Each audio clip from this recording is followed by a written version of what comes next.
పెద్దలు సాక్షాత్తు ముఖ్యమంత్రి గారు కూడా వారి కనుసన్నల్లోనే ఈ కార్యక్రమం జరిగిందని అప్పుడు సిఐడి నిర్ధారించింది. ఈ కేసుని నీరుగార్చేటటువంటి ప్రయత్నం. మరో కేసు పక్కన గుజరాత్లో స్కిల్ డెవలప్మెంట్కి సంబంధించింది. అతి తక్కువ ధరకి కార్పొరేట్ రెస్పాన్సిబిలిటీ కింద ఉచితంగా ఇస్తున్నట్టుగా మొదట చెప్పి దాదాపుగా 371 కోట్ల రూపాయలు నిబంధనల్ని ఉల్లంఘించి డిజిటెక్కి తరలించేశారు. వాళ్ళకు మంజూరు చేశారు. ఇది నిబంధనలకు విరుద్ధం అని అప్పుడున్నటువంటి అధికారులందరూ స్పష్టంగా తెలియజేశారు. ఒప్పుకోకపోతే 13 చోట్ల చంద్రబాబు నాయుడు గారే ముఖ్యమంత్రి స్థానంలో ఉన్నారు కాబట్టి 13 చోట్ల సంతకాలు నోట్లపై డబ్బును రిలీజ్ చేయించారు. ఇన్ని అక్రమాలు ఇవన్నీ కూడా స్పష్టంగా చంద్రబాబు నాయుడు గారి హయాంలో జరిగాయి. ఇవన్నీ ఆ రోజు ఉన్నటువంటి రాష్ట్రంలో ఉన్నటువంటి సిఐడి నిర్ధారించింది. కోర్టులో ప్రొడ్యూస్ చేశారు చంద్రబాబు నాయుడు గారిని. ఏకంగా కోర్టే యాక్సెప్ట్ చేసింది దీనిలో తప్పులు ఉన్నట్టుగా. వారు ఎలా రిలీజ్ అయ్యారండి? తప్పులు లేనట్టు కోర్టు ఏమైనా రిలీజ్ చేసిందా? చంద్రబాబు నాయుడు గారు మీరు అసలు ఎలా రిలీజ్ అయ్యారు? అనారోగ్య సమస్యలు చెప్పి కాదా? అనారోగ్య కారణాలు చెప్పి కాదా బెయిల్ తీసుకుంది?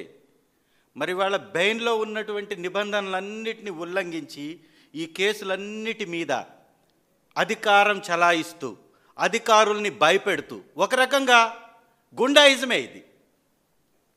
అధికారంలో ఉండి గుండాయిజం చలాయిస్తున్నట్టే వ్యవస్థల మీద సంస్థల మీద ఒక రౌడీయిజం చేయడమే.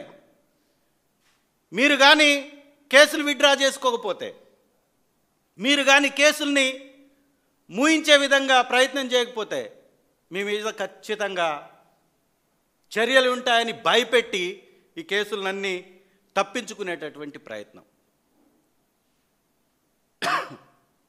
ఒకవైపున పవన్ కళ్యాణ్ గారు నేను ప్రశ్నిస్తానని పార్టీ పెట్టాడు.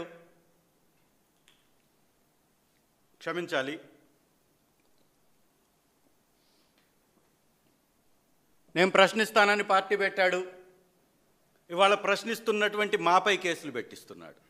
తను ప్రశ్నించకపోగా ప్రశ్నిస్తున్నటువంటి మాపై కేసులు పెట్టిస్తున్నాడు. ఏమన్నా మాట్లాడితే నేను ముఖ్యమంత్రిని కాదు అంటాడు.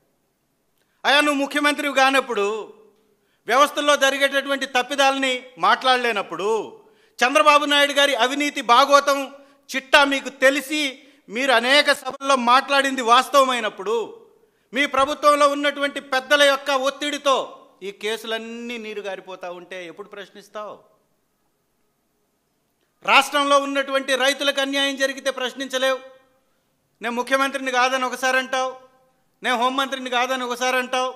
మరి ఏమీ కానప్పుడు నీ ఫోటోలు ఎందుకు ప్రభుత్వ భవనాలలో? నువ్వేమీ చేయలేనప్పుడు నీ పర్యటనలు ఎందుకు? దానికి హెలికాప్టర్లు ఎందుకు? దానికి ఖర్చు ఎందుకు? నీ వల్ల ఉపయోగం లేనప్పుడు, నీ వల్ల దమ్మిడి ఆదాయం లేనప్పుడు, నువ్వు ఏ వ్యవహారంలో మాట్లాడలేనప్పుడు, నువ్వు ఎవరిని ప్రశ్నించలేనప్పుడు ప్రశ్నిస్తానని పెట్టినటువంటి పార్టీ ఎందుకు? ఇంత దుర్మార్గం చేస్తూ, ఇంత అవినీతికి పాల్పడుతూ, కాగ్ లాంటి వ్యవస్థలు తప్పుబట్టినటువంటి కేసుల్ని నీరుగారుస్తుంటే మాట్లాడవా? మాట్లాడాల్సినటువంటి బాధ్యత లేదా? చంద్రబాబు నాయుడు గారి మీద కేసులన్నీ ఎత్తివేస్తుంటే, ఎవరైతే అధికారులు గతంలో 2014 నుంచి 19 వరకు తప్పులు చేశారనే వారిపై చర్యలు తీసుకున్నారు, అదే అధికారులను తీసుకొచ్చుకొని వాళ్ళ ప్రభుత్వంలో పనిచేయించుకుంటూ ఉంటే మాట్లాడలేనటువంటి మీరు ఈ రాష్ట్రానికి డిప్యూటీ ముఖ్యమంత్రిగా అవసరమా? ఎంత అవినీతి, ఎంత దుర్మార్గం, ఎంత అరాచకం! ఒకవైపున నకిలీ మద్యాన్ని అమ్ముతూ ఉంటారు, తయారు చేస్తుంటారు, విచ్చలవిడిగా అమ్మకాలు చేస్తుంటారు. బయటపెట్టినటువంటి వ్యక్తి మీద తీసుకెళ్లి కేసులు పెట్టి జైల్లో పెట్టి వాళ్ళ మీద చర్యలు అంటారు.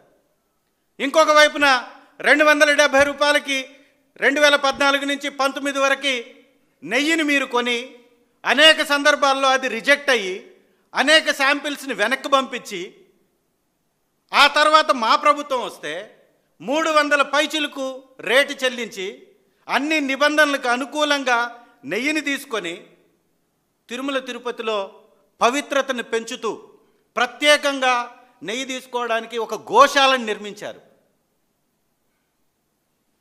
వైవి సుబ్బారెడ్డి గారు. తిరుపతిలో సుబ్బారెడ్డి గారు వెళ్ళిన తర్వాత ఒక గోశాలని ప్రత్యేకంగా స్వామివారికి అర్చన కోసం, పవిత్రమైనటువంటి కార్యక్రమాలు చేయడం కోసం పెట్టించి అక్కడి నుంచి నెయ్యిని తీసుకున్నటువంటి వ్యక్తి. మరి 270 రూపాయలు నెయ్యిది చెల్లించిన తెలుగుదేశం పార్టీ 330 రూపాయల పైన వైఎస్ఆర్ కాంగ్రెస్ పార్టీ చెల్లిస్తే 330కి అసలు నెయ్యి ఎక్కడి నుంచి వస్తుంది? 1000 రూపాయలకి తక్కువైతే నెయ్యి రాదు, ఇదంతా కల్తీ అన్నారు. ఏకంగా హద్దులు కూడా దాటి మన సంస్కృతి సంప్రదాయాల్ని అగౌరవపరుస్తూ జంతువుల కొవ్వు అని కూడా మాట్లాడారు. ఆ రోజు బోర్డు మెంబర్గా ఉన్నటువంటి వాళ్ళు తర్వాత కూడా కొనసాగారు, ఇప్పుడు కొనసాగుతున్నారు కొంతమంది. ఇవాళ ఆ రోజు బోర్డు మెంబర్లుగా ఉన్నటువంటి వాళ్ళు ఇవాళ మీ దగ్గర ఎంపీలు అయ్యారు, ఎమ్మెల్యేలు అవుతున్నారు ఈరోజు. మరి వాళ్ళ మీద నిబంధనలు లేవు. నిర్ణయాలు తీసుకునేది ఎవరండి? టీటీడీలో బోర్డు కాదా? బోర్డు మెంబర్లకు సంబంధం ఉండదా? ఆ బోర్డు మెంబర్లుగా ఉన్నటువంటి వాళ్ళు మీ దగ్గర ఇవాళ ఎమ్మెల్యేలు, ఎంపీలా? బోర్డుని అతి పవిత్రంగా నడిపినటువంటి వైవి సుబ్బారెడ్డి గారి మీద పడిపోతారు. అక్రమమైనటువంటి కేసులు పెట్టి సిఐడి దగ్గరికి పిలిపిస్తారు. మరి పరకామణి కేసులో సాక్షిగా ఉన్నటువంటి వ్యక్తి అనుమానాస్పదంగా చనిపోతాడు. ఎఫ్ఐఆర్ ఫైల్ అవ్వదు, పంచనామా జరగదు, పోస్టుమార్టం రిపోర్ట్ అవ్వదు. ఏమీ కాకముందే వైఎస్ఆర్సీపీ వాడిని హత్య చేసేసింది, వారి మీద దాడి చేసింది, గొడ్డలతోటి వీపు మీద నరికిన మరకలున్నాయి, రైల్లోనే దాడి జరిగింది అని ఈ ఛానళ్ళన్నీ రాసేస్తాయి. వాళ్ళ మీద కేసులు ఉండవు.